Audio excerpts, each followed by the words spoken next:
Terima kasih. Selamat siang untuk yang masih bersama kami. Mungkin baru aja nyantel di sini ya.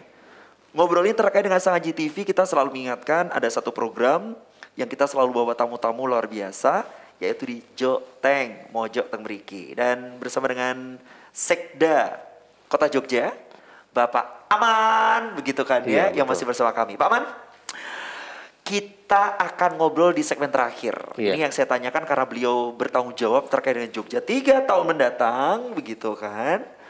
Ini yang saya tanyakan Pak, strategi. Karena kalau kita berpikir tentang keadaan yang kurang menguntungkan ini, saya butuh dari Jogja strateginya seperti apa, dan semoga nanti perekonomian bergerak, begitu Pak. Monggo Pak.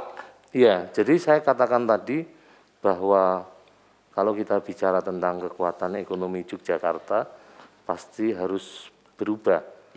Berubah itu kan tadi, yang pertama adalah bagaimana membangun satu atmosfer yang unik, itu sebagai sebuah daya tarik. Yang kedua adalah bagaimana itu digunakan oleh kepentingan lokal, untuk kepentingan lokal. Nah, 2 poin itu yang kemudian kita atur, bagaimana strateginya untuk menangkap 2 kekuatan tadi. Maka yang kita lakukan tentu adalah yang pertama, seluruh pemangku kepentingan harus duduk bersama. Itu yang strategi pertama adalah seluruh pemangku kepentingan duduk bersama untuk menyampaikan pandangan-pandangan pada rencana tindak, dan kita cari moderasi atas berbagai kepentingan yang dipunyai oleh masing-masing pemangku kepentingan. Itu strategi yang pertama. Kemudian strategi yang kedua adalah memetakan potensi. Nah, memetakan potensi adalah kata kunci, karena kita bicara tentang atmosfer dan bicara soal keunikan, maka kemudian potensi yang kita petakan harus detail, harus real, dengan resolusi yang tinggi. Jadi kebijakan kita sudah bukan lagi kebijakan yang bersifat makro, tetapi kebijakan yang bersifat operasional, karena ini soal atmosfer, sesuatu yang khusus, yang artinya pula pemetaan kita harus resolusinya tinggi, harus detail. Ini yang kedua. Kemudian yang ketiga, karena kita melihat kekuatan ke depan itu harus bicara tentang lokal, dari, oleh, dan untuk lokal, maka peta potensi lokal dalam konteks kedaulatan lokalnya itu harus terlihat dari mana, untuk apa, dan oleh siapa. Ini yang harus dilihat hubungannya dalam dimensi lokal. Dimensi lokal sehingga kita bisa saling menghidupi. Jadi dalam konteks teritorial lokal ini bisa saling menghidupi karena kemudian saling membagi peran yang berbeda-beda. Membagi peran yang berbeda-beda untuk tidak, bahasa kita adalah komplementer, bukan saling meniadakan. Nah, 3 poin itulah yang saya kira menjadi strategi untuk kemudian kita menghasilkan rumusan yang bersifat rencana tindak, tidak hanya sekedar wacana, tapi ini sudah masuk statuta rencana. Kira-kira begitu. Ini ya ternyata benar. Jadi kalau kita berbicara tadi atau sempat diutarakan Pak Aman, benar ya, harus detail. Itu sekarang betul seperti harus itu. Detail. Resolusi tinggi. Betul sekali. Jadi tidak meraba-raba ya Pak ya. Tidak meraba-raba. Nah gitu. Karena memang kenyataannya keadaannya seperti ini, harus detail, tuduhnya apa gitu kan ya, dan nanti hasilnya ada. Kalau strategi ini dijalankan, berarti goalnya apa Pak? Perekonomiannya begitu atau? Ya tentu goalnya adalah satu, kita akan melihat dunia baru yang kontekstual dalam pengembangan ekonomi, tetapi berkompromi dengan suasana. Pandemi. Itu satu. Yang kedua bahwa kemudian belanja masyarakat akan naik lagi. PDRB kita akan menjadi lebih baik. Itu juga salah satu kuncinya. Tetapi yang ketiga, tidak kalah pentingnya adalah kesehatan masyarakat tetap terjaga. Kenapa tetap terjaga? Karena kita bicara kelokalan. Bicara kelokalan yang artinya pula potensi yang tidak selaras dengan kepentingan protokol kesehatan dapat ditiadakan. Salah satunya kan tadi sudah disebutkan di awal tadi, kurangi mobilitas, kurangi interaksi. Betul. Nah, maka mobilitas tidak ada, hanya lokal, berarti masyarakatnya tetap sehat, betul. Tetapi ekonominya mulai kembali menggeliat. Begitu kata kuncinya. Sebenarnya kalau kita berbicara terkait dengan jasa, ini berarti otomatis jasa ini bisa dilakukan via online ya Pak Haji? Saya kira itu strategi pemasarannya begitu. Oke, betul. Iya. Jadi artinya segala sesuatu ketika itu bisa dilakukan secara online, daya beli yang tadi diharapkan itu naik, itu mungkin bisa akan mendongkrak perekonomian di Yogyakarta. Begitu. Saya kira banyak hal-hal inovasi yang mampu dikembangkan. Itu saya bicara tentang bagaimana kemudian pendidikan berkolaborasi dengan pariwisata misalnya. Saya beri contoh, kekuatan sumber daya jasa kita adalah hotel. Sementara orang bermobilitas sudah semakin menurun. Betul. Berarti hotel untuk apa? Ini kan menjadi satu tanda tanya. Ke depan hotel kota Jogja saja, jumlah hotelnya itu 600. Jumlah hotelnya untuk apa? Kan begitu. Nah, maka kemudian yang kedua, pendidikan kita sebagai kekuatan ekonomi real masyarakat sudah tidak bisa lagi bersuasana luring, tapi daring. Kan begitu. Makanya kami juga memunculkan ide pendidikan yang kontekstual dengan pandemi ini, bagaimana pendidikan yang menerapkan standar protokol kesehatan. Misalnya, dunia pendidikan ini kembalilah kepada luring, tidak daring, tetapi luring yang menangani, yang menggunakan protokol kesehatan kuat. Jadi bicaranya, entitas pendidikan itu tidak hanya mengelola silabi pendidikan, tetapi mengelola konteks perputaran pendukung pendidikan. Jadi bahasanya katakanlah sediakan saja asrama, misalnya asrama yang terkendali dengan baik. Lah di mana asramanya? Gunakan hotel misalnya. Nah ini kan satu simbiosis mutualisme, kolaborasi untuk gitu, mengintegrasikan. Ini kan jadi berbeda. Nah saya membayangkan supaya bisa luring, maka harus menciptakan satu pendidikan yang semodel, semodel boarding school, semodel pondok pesantren, misalnya yang kemudian terlokalisir.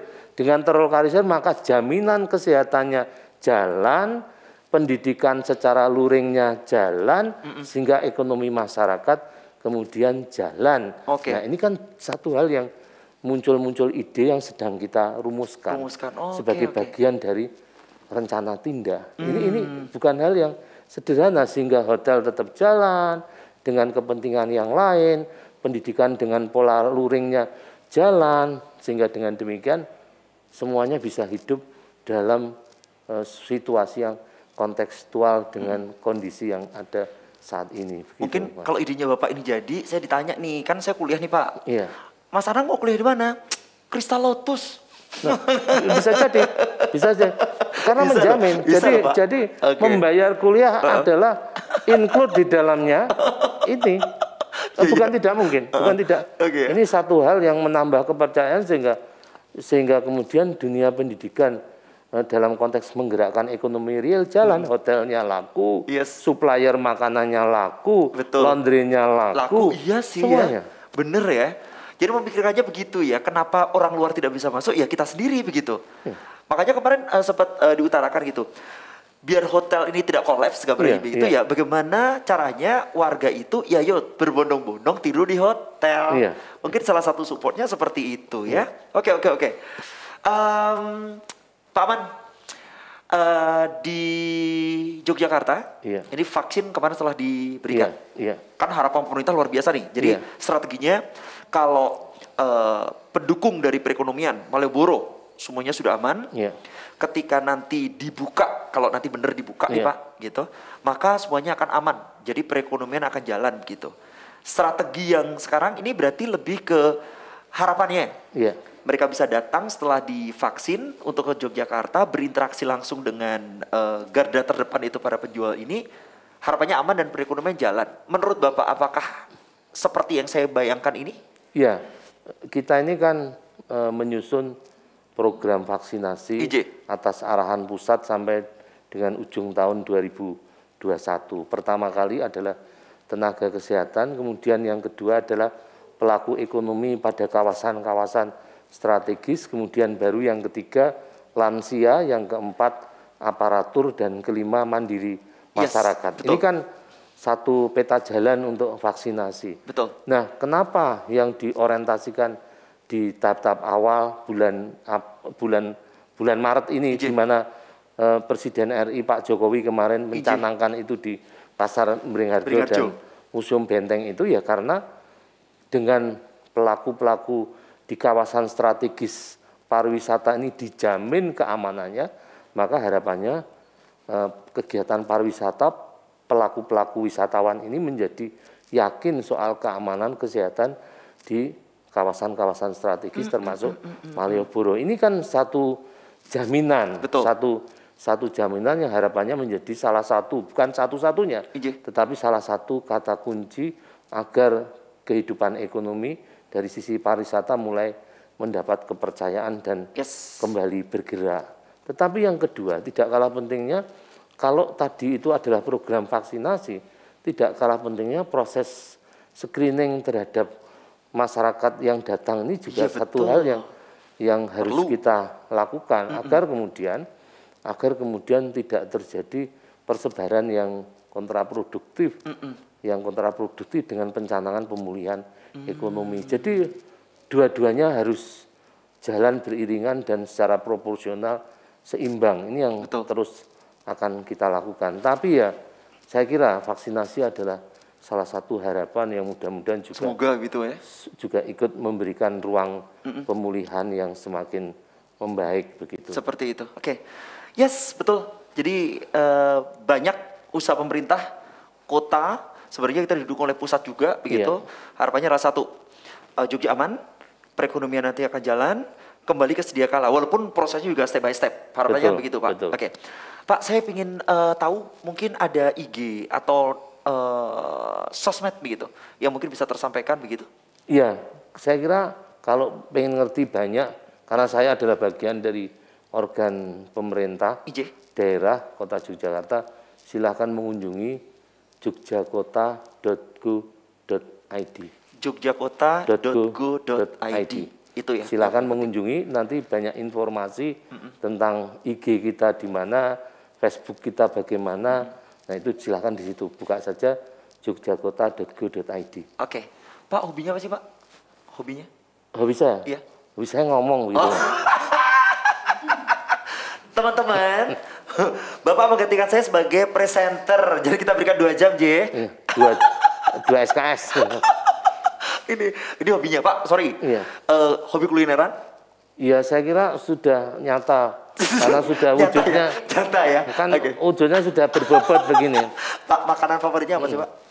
Saya tidak ada yang favorit. Semua standar, yang penting masuk begitu.